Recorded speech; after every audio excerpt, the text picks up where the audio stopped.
Another thing to kind of consider is happiness is not a fixed state. So the goal shouldn't be, I want to achieve happiness and I want to stay happy at all cost, no matter what. We really have to accept and acknowledge, once again, that happiness is a state of flow. It's on a spectrum. It looks different for everyone. And so a lot of times it can be helpful to just kind of ask, how can I move toward happiness or a more happy state, rather than achieving happiness and holding on to it. It's kind of that whole paradox of when you try to hold on to something, it slips through, and when you just let it kind of land and be there with non-attachment, you're able to really enjoy it. So happiness is meant to be a flow state, not a fixed state.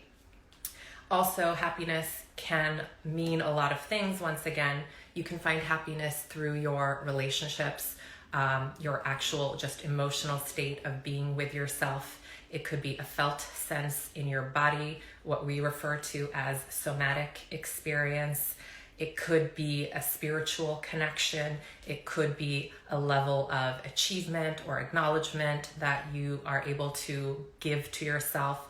It can be through your career, your education, your impact, your connections. So again, I hope this really shows that there's such a variety of ways to find your happiness. And so if you're feeling kind of those winter blues and kind of getting ready to step into that springtime rebirth and having a little bit more of a happy experience, really be kind and compassionate with yourself and know that it's going to look different and unique for you, and that's the most important thing to focus on. I know, especially with social media and celebrity culture, it can be really easy to compare happiness and make it seem like, oh, someone looks happy, so they must be happy. So try not to jump to conclusions or make assumptions, but really stay with your own experience and try to focus inward as much as possible rather than external and outward sources.